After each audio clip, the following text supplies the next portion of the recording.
Let's clear something up that our founders did not assume the federal government would always behave well. In fact, they assumed the opposite. In the Federalist Papers, James Madison asked the central question about the American experiment in Federalist 51. What is government itself but the greatest of all reflections on human nature?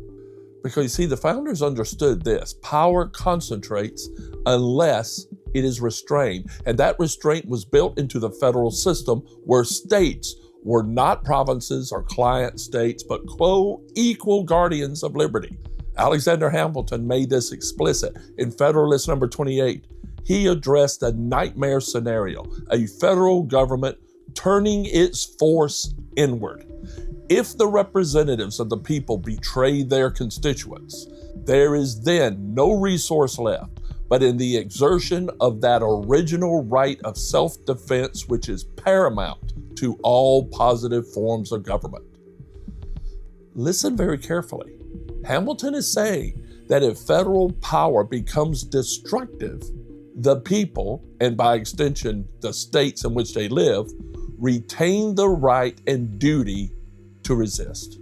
This wasn't radical talk, unless of course you were a king or a tyrant. This was the fail-safe of the Constitution. Madison goes even further in Federalist number 46.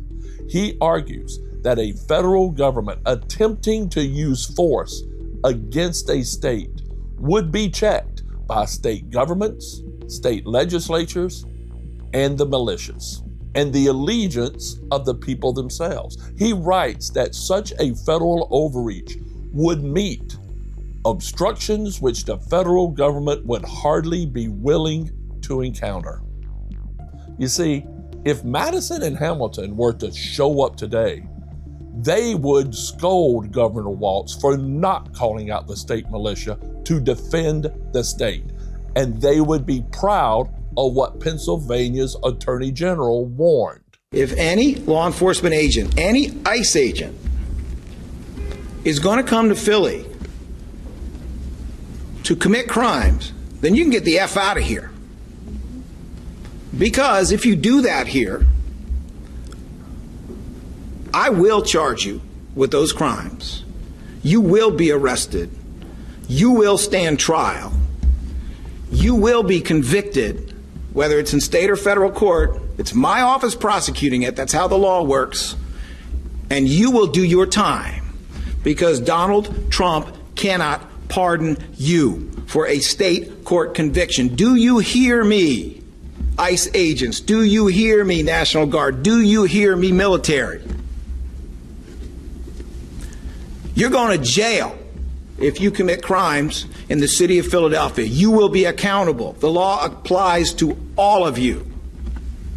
And I know that there are honest, decent, moral law enforcement officers out there by the bushel, including in ICE. This is not for you.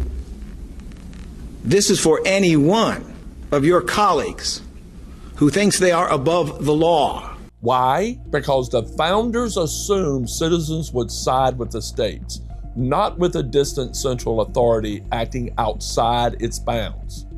Now let's pause a minute and look at where we are today. Compare that to what passes for conservatism now. We hear self-described conservatives cheering federal agencies overriding state law, federal force used on the streets in cities with unlimited power. The idea that one man or one agency in one office should decide borders, prices, war, speech, and law. That is not American thinking, at least in the way the founders thought it would, because it is the very consolidation of power that they warned us about, what they rebelled against and formed a revolution against. We all need to remember, just because someone feeds your fear of immigrants, of outsiders, of people who look different, speak different, or come from somewhere else, it doesn't mean they're right. It just means they know how to hook you in.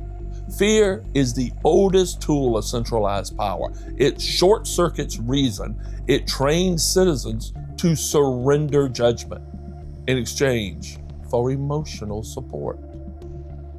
Madison didn't believe liberty could survive on slogans. He believed it required an informed and vigilant people. That means we have responsibility not to repeat what we're told, but to learn the truth, to question claims waved around like weapons, and to separate real challenges from manufactured panic, to refuse the lazy and evil politics of scapegoating. A truly free people do not outsource its thinking, and a constitutional republic cannot survive when citizens accept whatever is shoved down their throats simply because it flatters their ego, their anger, or confirms their fears. Founders did not design the presidency to be a command post. They designed it to be checked, boxed in, and dependent. And they certainly didn't trust concentrated power wrapped in patriotic language. They trusted structure and limitations, and they trusted future generations that have the courage to say, this is not what was intended. That is the test before us now, not party, not personality, but whether we still believe the difference between a constitutional republic where the people rule or a centralized government where power and force rules. The choice we will make will determine if it's even possible to revive our republic. I believe it is.